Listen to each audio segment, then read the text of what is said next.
Today I'm with Tickle. Tickle, how old are you? 30.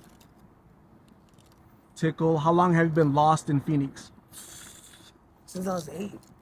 Since you were 8 years old? Yeah, I'm a youngster out here. Out in the streets? Central City.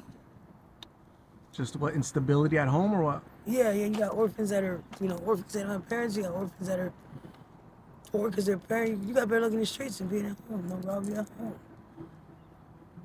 It's been that bad at home, huh? Still is.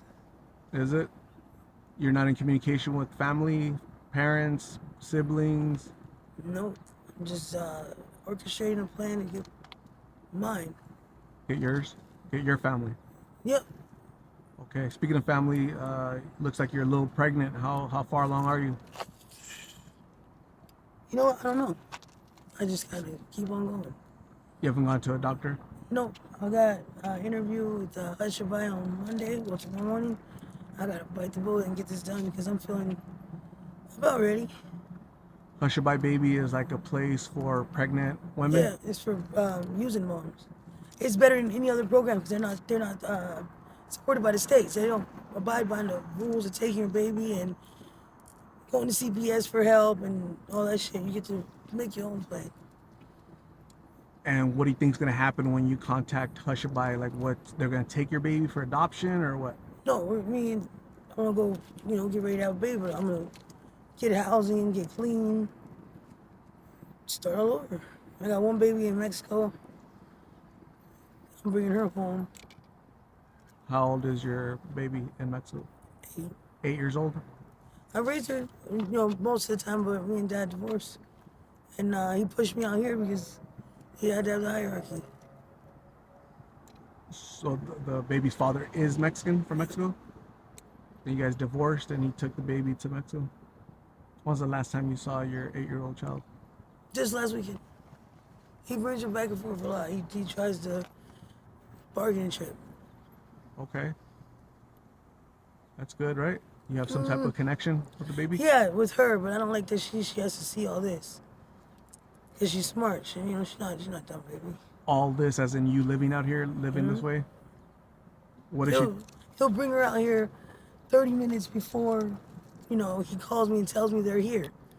So now she's sat there and she's watched me. I'm like, why would you do that? He's probably doing it on purpose, like, no? Yeah, well, in a way it's helping because I know for a fact she knows this isn't because of her. It's him. If it was about her, I'd be with her, neglecting her, using her around her. No, I put myself out here as I don't want to be around him and the abuse, have her around it, or the drugs. What happened to your eye, your right eye? She's like a permanent sty. It's a permanent sty? Have you gone to a doctor? Maybe they could remove it. I don't want nobody mess with my eye. One eye person, fuck around, lose a limb out here, be a gimp with one eye. Right. So we just have to stay there. I can see. How's life overall, being on the streets, being by yourself? It's getting to me. In what way? You start hearing the ticker. People are dying around you. People aren't living. Overdoses, fights. People go missing. You're wondering, well, fuck, where's my buzzer? Who's watching me? Who's doing what behind what counter? Based off your first pregnancy, would you say you're 9 months, 8 months, 7 months? What would you be your best guesstimate on that? 6 months, 6.5 months. About 6 or 7 months, maybe? Yeah. I'm gonna be a big baby. But, we're gonna pull it from the back. It's me, my first time doing it by myself. But I can do it. Because I'm not calling nobody, I'm not doing no DNA, no fuck. There's no reason to. They're not gonna step up. They're not going to step up? They can't, no, for what? They don't have any emotional attachment. I'm the mom, it's all mom.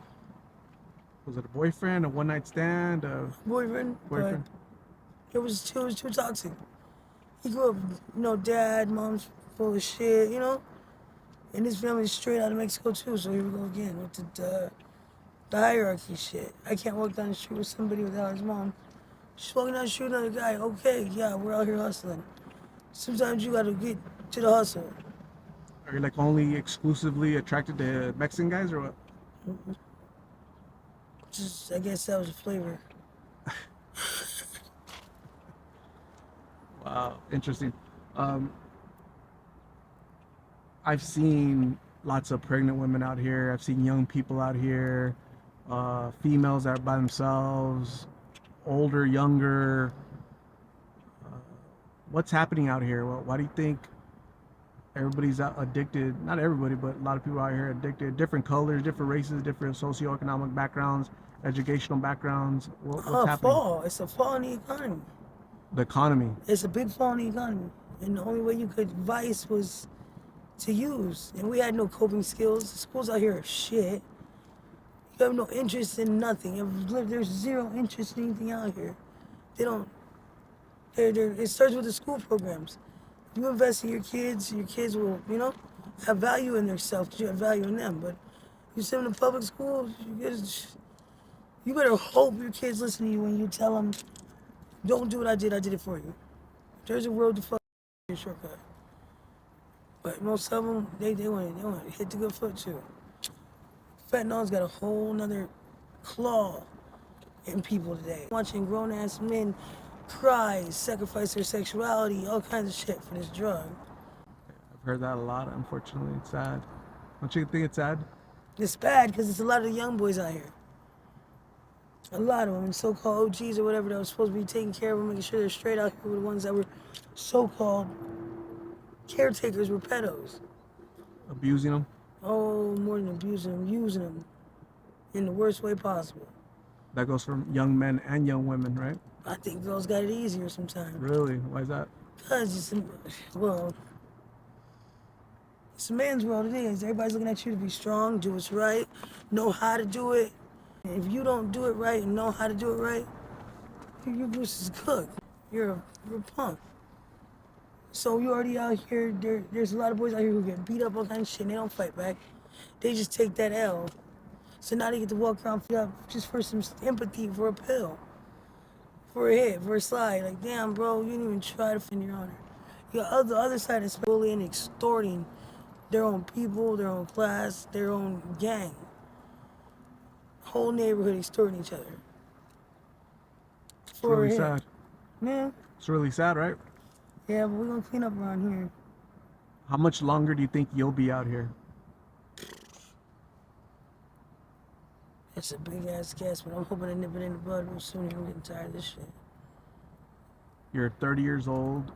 You've been out here, what, 22 years? Almost, yeah, but we're back and forth, Been to college. What Been were you, around the world. what were you studying in college? I did just business entrepreneurship. I want to go back to photography.